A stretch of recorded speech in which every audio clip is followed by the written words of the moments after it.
They are. Still, the whitetail keep their distance.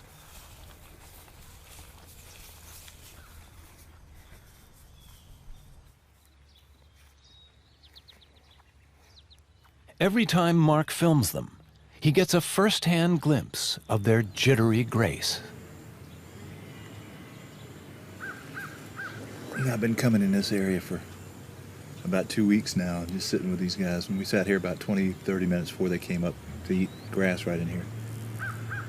And as long as you make your movements very slow and take your time, they'll stay around for a while. And if you do something a little goofy, boom, they'll take off. For Mark, it's a familiar pattern when man meets deer. The quick head jerk. The skittish movement. The gaze into the distance. All the senses are at work.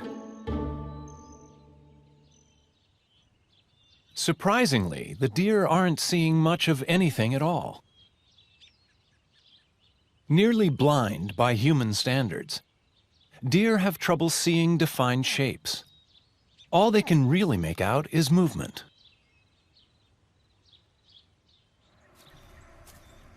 To compensate, they've developed their other senses. Their hearing is finely tuned, and their remarkable sense of smell can pick out odors hundreds of yards away.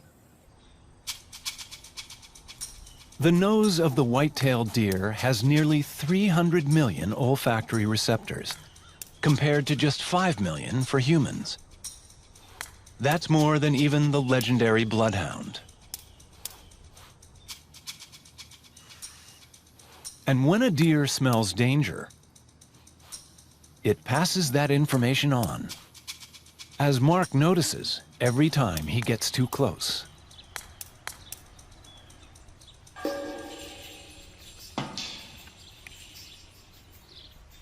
When filming, I'll see them stomp.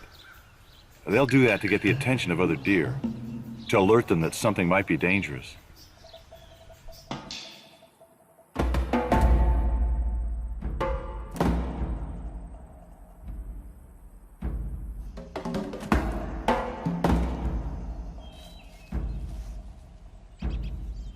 The white tail for which they are named is not just decorative. It's a key feature for communication.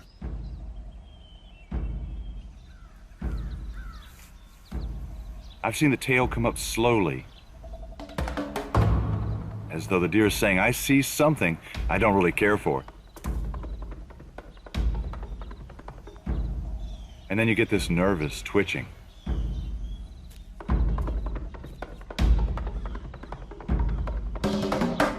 When the tail goes up, it's a signal for all around. A white flag saying time to retreat.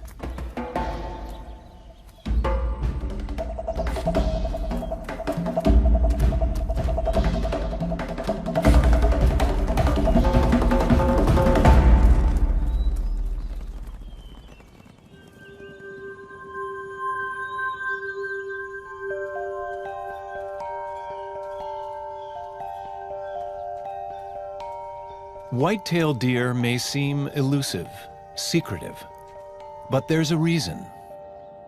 They live on the boundaries, the borderlands, making a home for themselves in the places between worlds, the spaces between the wilderness and the man-made. It's the habitat known as the edge, where farms meet the forest, and backyards meet the backwoods. Ironically, the human clearing that might harm other species or deprive them of living space works the exact opposite way for the adaptable deer. It allows them to succeed, even thrive. Some say they may be doing too well. Just a century ago, there were less than 1 million deer in North America. Today, there are nearly 30 million. No wonder it seems they're moving in right down the block.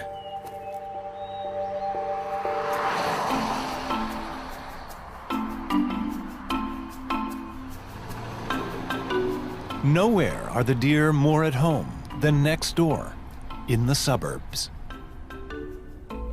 We as humans have created pretty much the perfect habitat for deer. These are areas that have a wide diversity of plants that deer can eat versus, say, a rural forest. One town that knows all too well about the deer, Cayuga Heights, New York. We know that in Cayuga Heights, in general, we have about 100 deer per square mile. What we need is far less than 100 per square mile, probably more like 5 per square mile.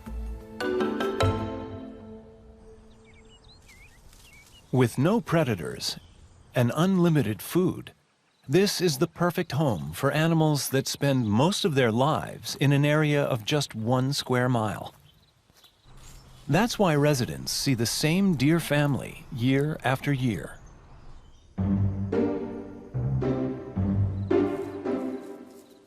They walk through my yard and eat everything here. It's almost like watching them come into a buffet. I'll pull up into the driveway and see 8 to 10 deer, and they kind of look at me like, hey, welcome home. So there's some deer up here in the yard, and we're gonna go try and get them on film. We gave cameras to a number of Cayuga homeowners over a 3-month period to capture the behaviors they see every day. The goal? To gain a new understanding of wild deer's actions in the suburban world. Well, good morning. I think this one's a little timid. The first places the deer show up? Anywhere there's something edible. What makes the whitetail such a challenge to backyard gardeners is they eat almost anything. Nearly 600 different species of plants. Grasses, acorns, fruits. In times of scarcity, they will consume twigs and bark, even poison ivy. Incredibly, they've also been spotted eating nestling songbirds.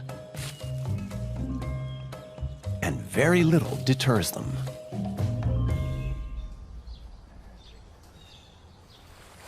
We are in the backyard, on the side. The fence is 6 feet high, and they have jumped over it, which amazed us.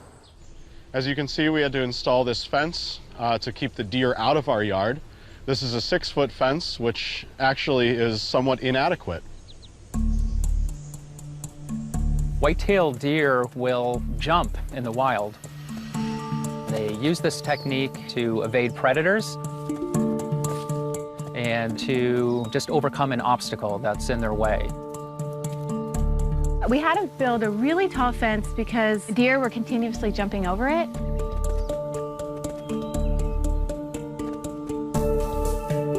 Deer can jump over an 8-foot obstacle. Sometimes from a running start, they can clear a bit more than that.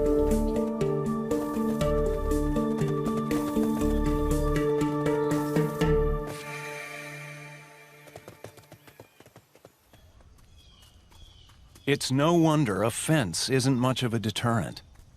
The deer need to consume up to 7 pounds of food a day. But these voracious eaters don't have upper front teeth. They chew by pressing their lower incisors against a pad on the upper gum.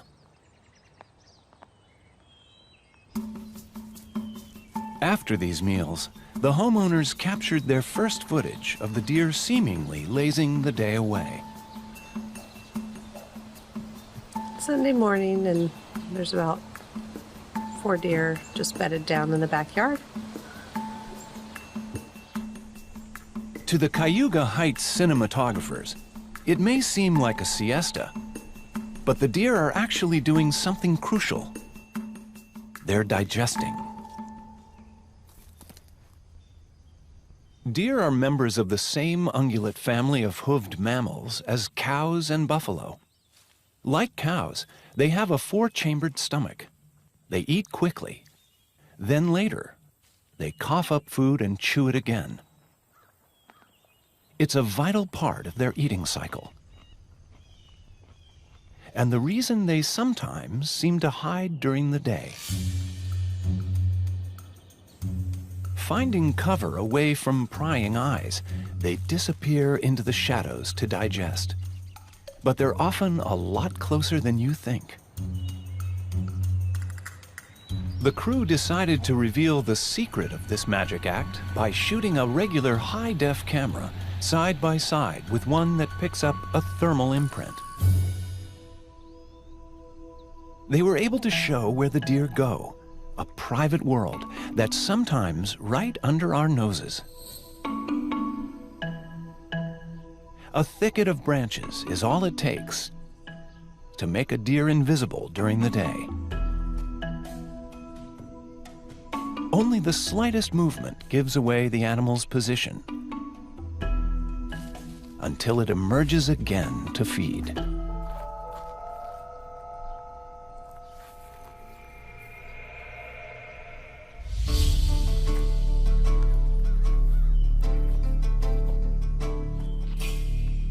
The hunt for food brings the whitetail into our lives. And right alongside our roadways. But it's not a death wish that brings them here. This is another edge where they actually thrive. They can be along the side of the road for a number of reasons, but in general, it's about the growth along the edge of the road. What happens is you get more sunlight coming to that area. You'll see all these trees are pushing more branches out, competing for the sunlight along that edge, and you've got fresh growth and all kinds of things. So animals tend to cruise these edges looking for food or nutrition. Here along the roads, deer are walking a fine line, and that line can be deadly. In a suburban environment, deer have to cross roads all the time. Deer-vehicle collisions comprise most of the mortality in these areas. But evidence of a deer's adaptability is they get to learn cars and what motor vehicles mean. The older deer tend to cross these roads very cautiously.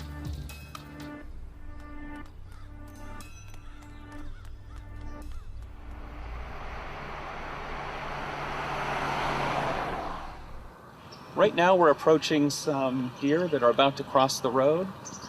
It's early morning and they're out feeding.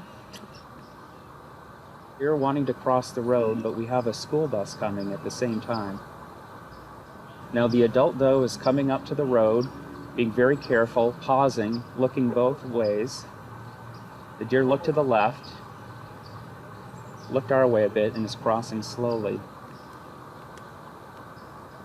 The younger deer will likely cross right after her, and they'll just run out in the road.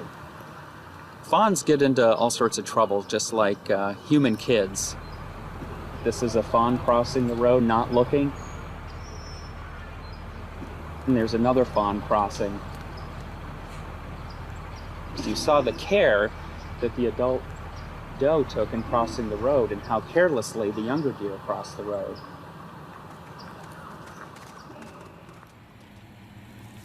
Fawns and does alike. The survivors learn how to live on this dangerous boundary.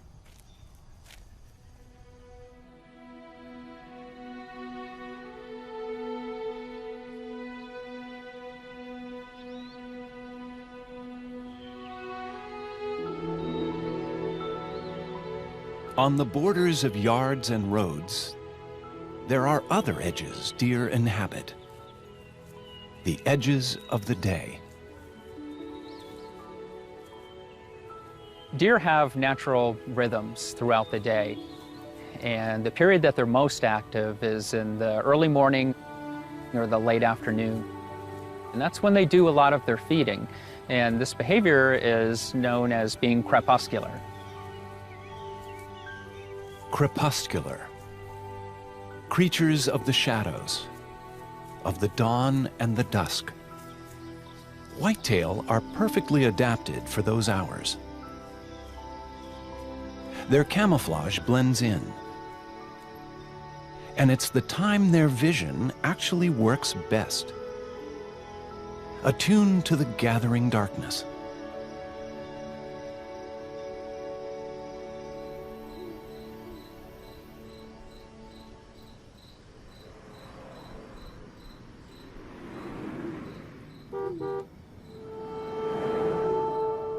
But for the deer, this sensitivity to the twilight world has one built-in flaw: the famed deer in the headlights effect.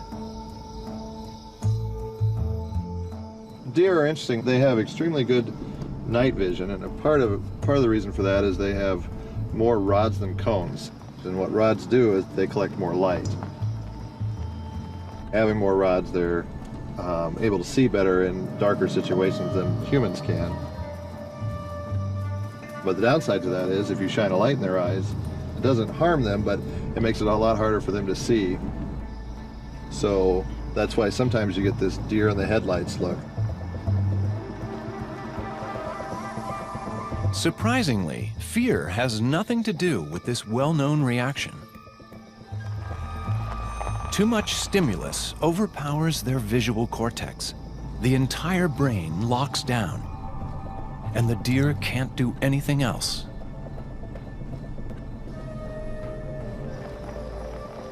Sometimes they'll freeze and lock up for even 2, 3, 4 minutes.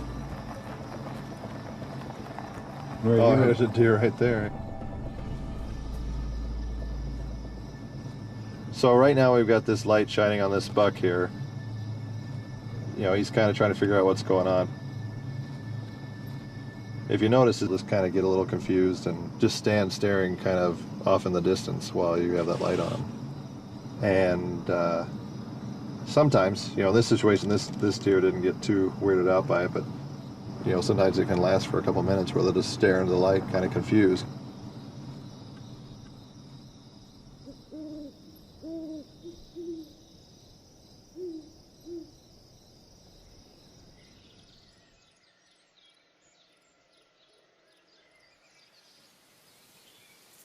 From dusk to dawn, from season to season. In a life that spans just over a decade, the deer remain all around us. And at no time are they more visible than during the rut, the breeding season that begins each autumn. The rut marks a time when deer become less cautious and more active. So bucks, when they're normally very secretive, tend to be out and about and more visible.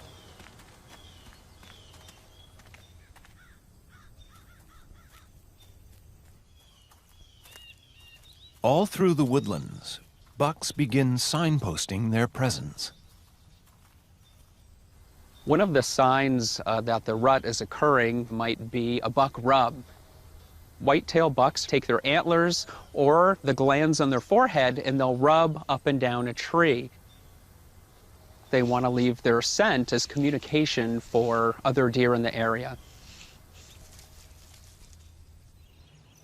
Deer have scent glands all over their bodies, at least 7 in all, from the bottoms of their feet to the inside of their back legs, with signals that range from "come hither" to "danger, stay away."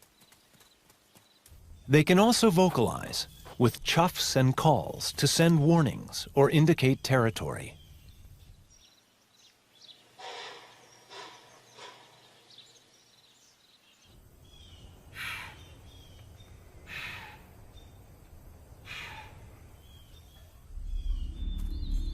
And all these signals come into play during the rut. The rut is an interesting time of year. There's a very small window where these females or does come into heat. You have 5 days or 6 days where all these animals come into heat all at once. So these bucks are spending every waking hour trying to breed as many does as possible.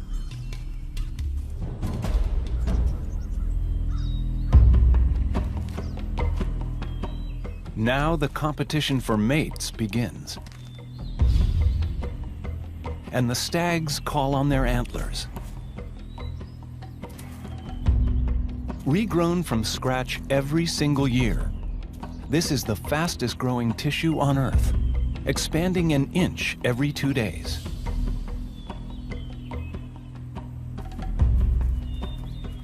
Equipped with their very first antlers, youngsters try a little tentative sparring.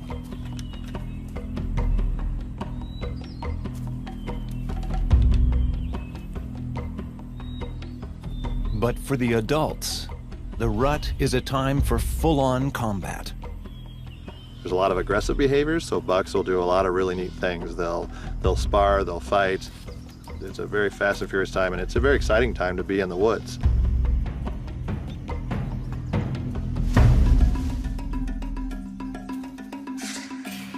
The battle has all the ritual steps of a duel. The slow approach.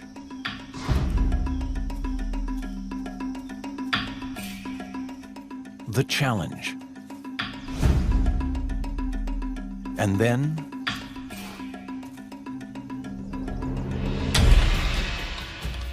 the clash.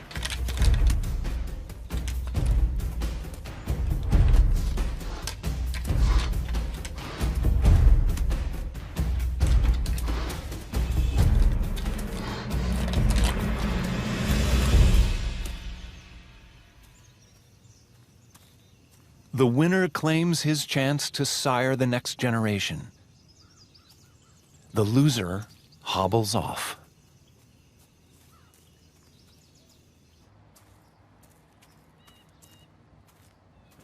Nowadays, the rut is not just the call of the wild. It's seen in parks and backyards. Cornell ecologist Bernd Blossy has found a buck on the prowl, on the fairway of a local golf course. So we're in the middle of the rut, and I just spotted a buck here that is guarding a doe. What they typically do, they try to isolate a doe that's in the right stage of the estrus cycle, and then they spend a significant amount of time with her, guarding her, fighting off any other bucks until she is ready to be bred. He's watching us, but I've seen him glance over to his left side too, as if there's a doe that's still bedded down. So that's his prize right now, and he doesn't want to leave his prize alone. See how he's looking over to his left side? He's not ready to leave. So we can try to sneak around and see whether she's still there. He may be staring at her.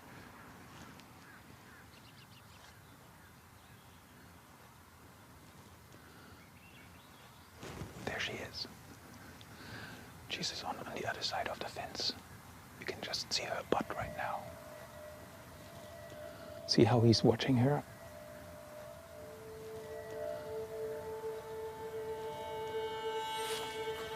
She just ran away.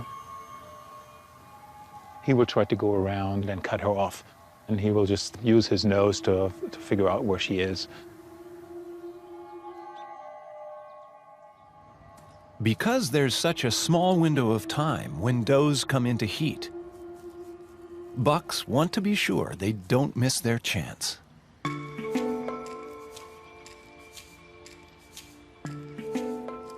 During the rut, a buck will pick out the right-smelling female and then follow her wherever she goes. The buck is in lockstep with that female.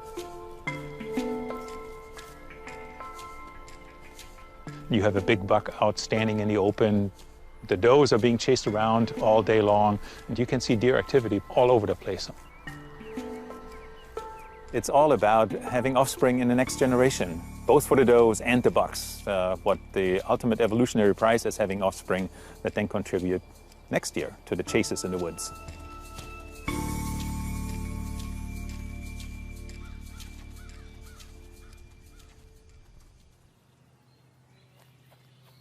While the clashes of the rut get so much attention, other interactions between deer remain more mysterious. Biologist Josh Millspaugh wanted to see those relationships in a brand new way.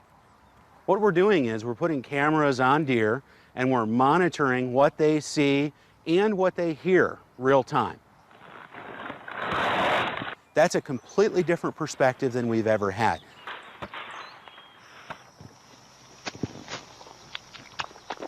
The footage that we got showed far more social interaction and sociability than we would have expected in deer. The cameras picked up a whole range of social signals.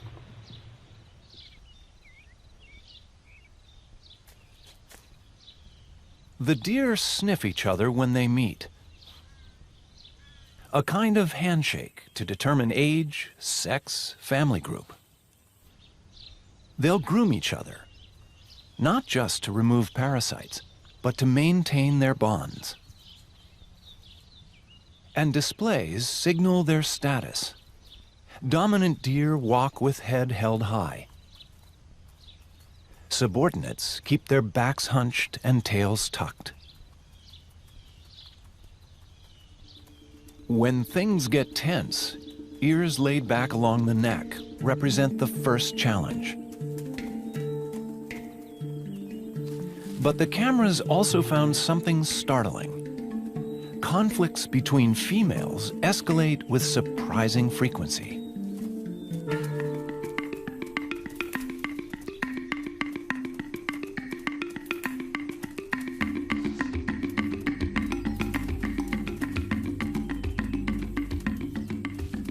We saw a lot of antagonistic kind of behavior that we might have expected between males during the breeding season. But we also saw that kind of interaction among females as well. There was just a lot more social interaction than we expected. The video provides an opportunity to lift the veil on deer to see the way that they interact in the wild, the way that they make a living in their environment, in a way that we have never been able to see before. If Millspaw is learning how deer interact with each other, our suburban observers back in Cayuga Heights have been using their cameras for nearly 2 months to gain insight into another aspect of deer behavior. The way deer handle the threats around them. This is McEwen, family dog, and coexists with the deer. Doesn't think they should be on his property, so he chases them just a little bit. And I'm hoping to videotape the dog interacting with the deer. As the home footage shows, the whitetail are surprisingly canny. Okay, McEwen, go get him. Deer can learn and adapt to a suburban environment. They can get to know individual dogs and which ones are okay and which ones aren't. Over time, they might become habituated to the dog and become okay or not afraid. The deer stop and turn and look at him as if to say, okay, we're done with our chase for the day. Because he only goes just to the edge of our property line, and then the deer seem to know. And another example might be deer not being afraid because they know the dog is on a leash and it can only go so far. So here's Trigger, and he needs to go out in the backyard. A lot of deer out there. He chases them.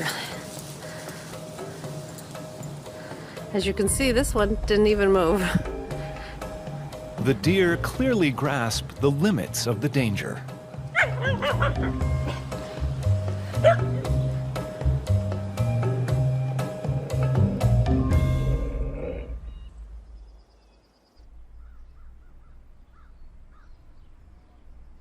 Whitetail have learned that the suburbs seem to be a safety zone.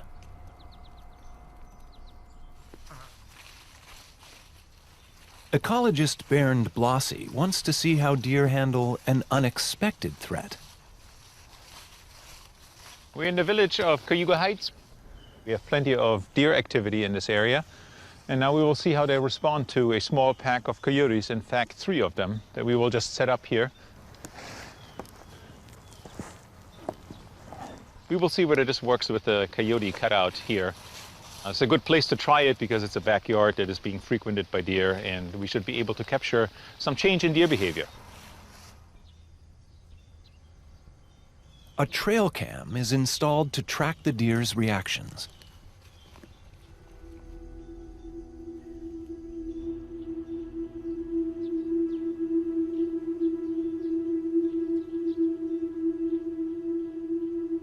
It's just a couple of hours after we left, and this big monster buck shows up, and he's eyeing the coyotes here. There's another deer coming right here, going right to the coyote. It's like 2 yards away, checking it out, right here, lifting the oh, a little shy of it. You can kind of see here, this animal is cautious. Something is new in the yard. There are silhouettes there. They resemble probably something that the animal may have seen before, but these silhouettes don't behave like real animals. They're not turning around, they're stationary. So now the animal figured out this is a non-threatening situation. The deer are smart enough to learn what poses a real threat and what doesn't. This animal is completely checking out what this thing is. Not scared behavior, definitely not. It's actually licking the coyote right now, so.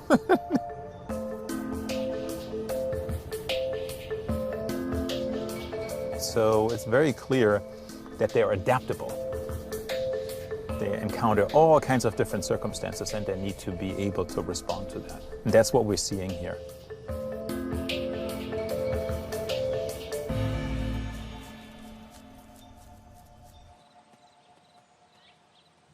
Deer are always adapting, always responding to their environment. These changes can be physical too. And nowhere is that seen more strikingly than on a few scattered islands in the Florida Keys.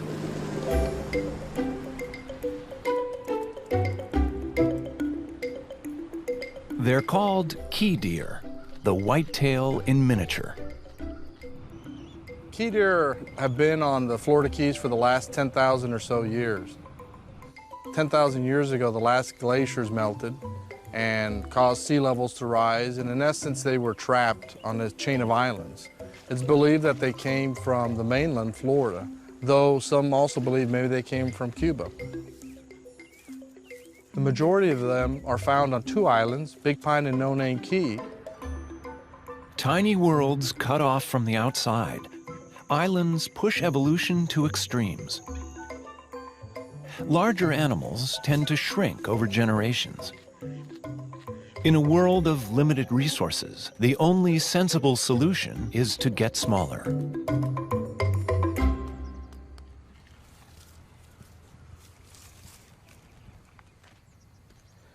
Here's a full-size adult female key deer. Shoulder height, they're less than 36 inches. It's a very small deer. If this was a regular white-tailed deer, it'd probably be about this tall. Key deer are smaller than the average white-tailed deer because, in general, as you move from northern to southern environments, animals get smaller. It's a mechanism of dealing with the loss of heat. The males are slightly larger, but not much larger. So the average female is about 80 pounds, the average male is about 100 pounds. Because of their environment, they're acclimated to humans. A really cute animal. You can see why so many people love the key deer. People love them, but in a way, they're being killed by kindness. The more locals feed them, the more they're lured into neighborhoods where they're often hit by cars. Today, the key deer is endangered. In fact, there are less than 800 of them left. Yet still, they manage to hang on. One of the very few highly endangered animals that lives among people in the suburbs. What we're looking at is an adult male key deer and an adult female and a baby, a newborn fawn here, family, endangered key deer. And That looks like a new baby. She is tiny. Yeah. Look at how Figured little. about 4 weeks old, about 4 weeks now.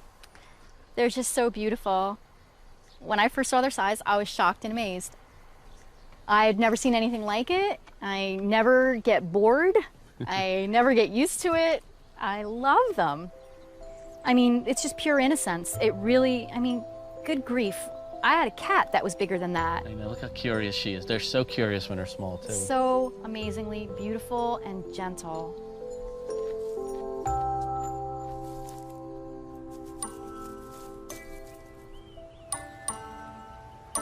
The greatest trait I admire about the key deer population is the fact that they're very resilient. And the Florida Keys, in fact, has changed dramatically in some cases in the last 100 years. And so being able to adapt to those changes and continue to survive is truly remarkable for this deer population.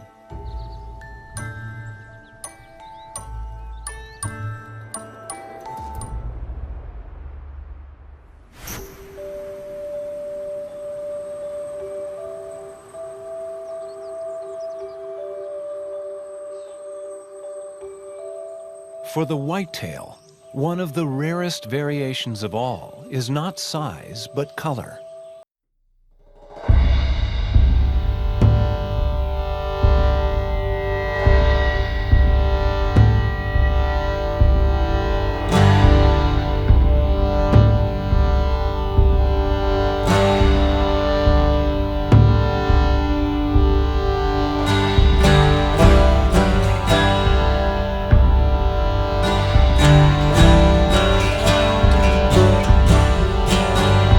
Both a physical sense and a mental sense.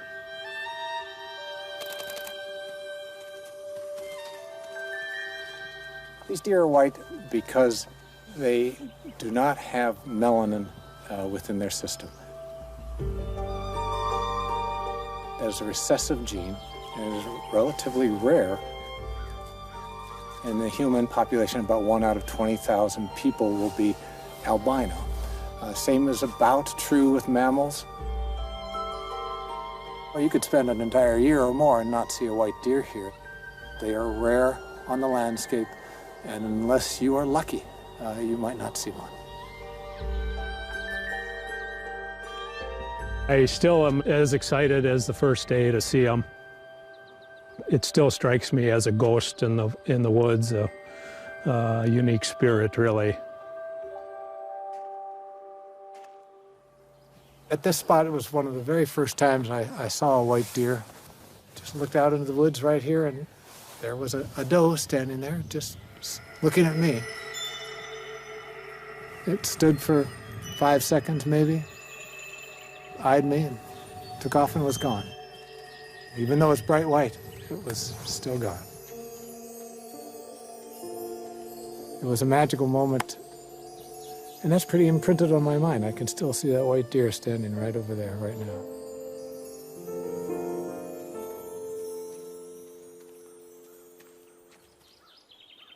Almost without exception, all the people I've talked to always remember where they were and where they saw their first albino deer.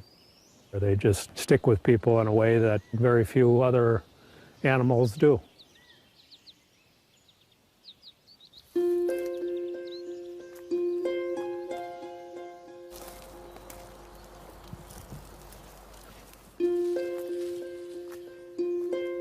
Spotted an albino here. I'm gonna see if I can get a little closer.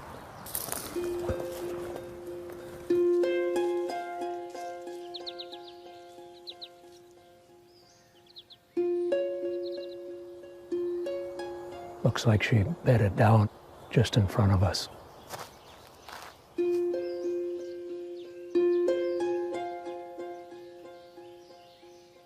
All of a sudden here you see this animal that's just pure white, pink nose. Doesn't really even look like a deer in a lot of respects. Oh, there she goes. Thank you, girl.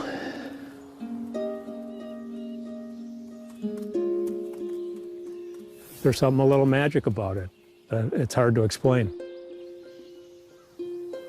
One of the reasons we really love these white deer is that they live at this intersection of science and spirit. We have all this data and knowledge, behavioral understanding of deer. And then there's this mystery over here, this place of spirit that attracts us to the outdoors in the first place. And they all come together in that place called white deer.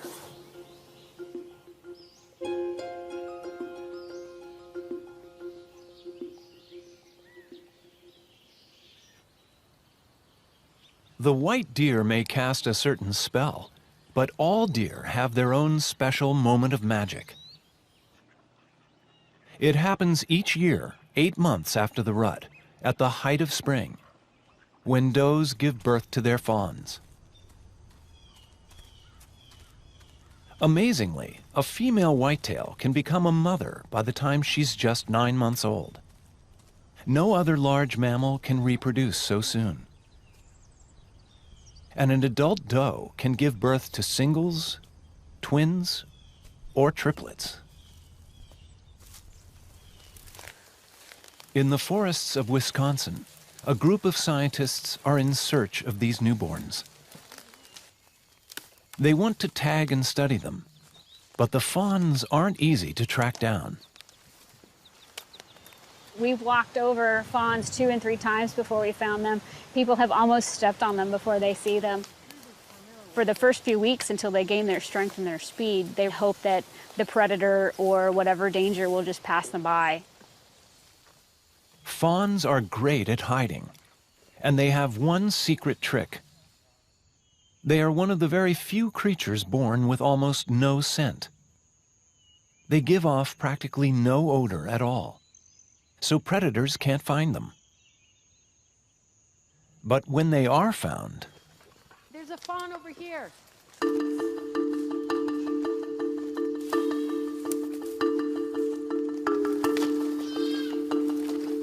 the fawns have almost no defenses.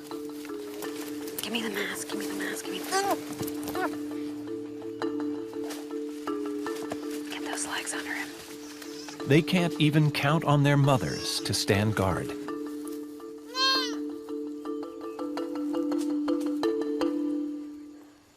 White-tailed deer are not known for defending their fawns. If there is a disturbance, the doe will generally stay away.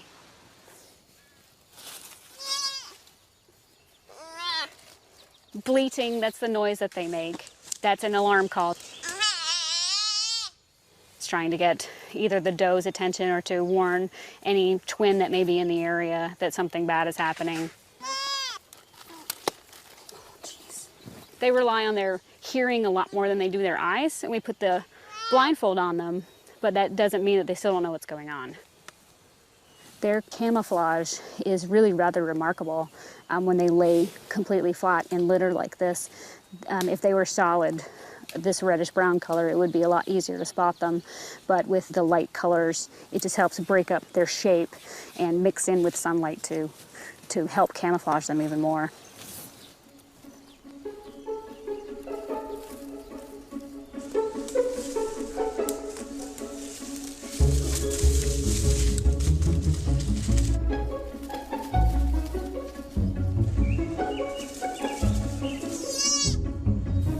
Some of them fight you every bit of the way, and you have to really restrain them to get through your whole process. I tend to like it better that way, and it feels like their survival instinct is a little more developed.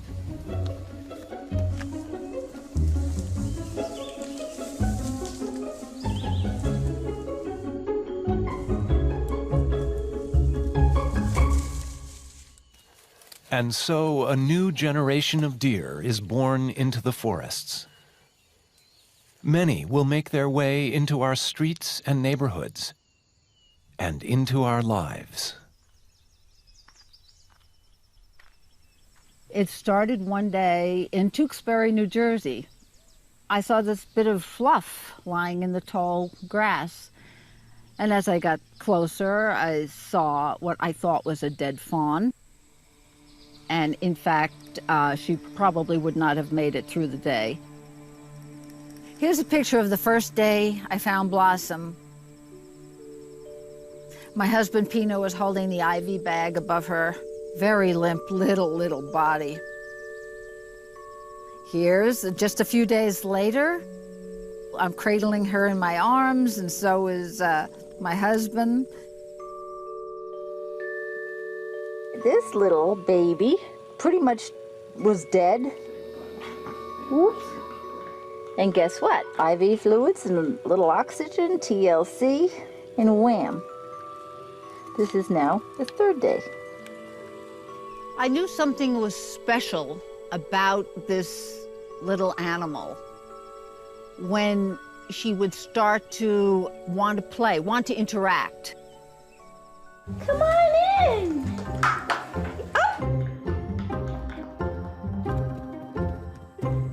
Her curiosity was so deep.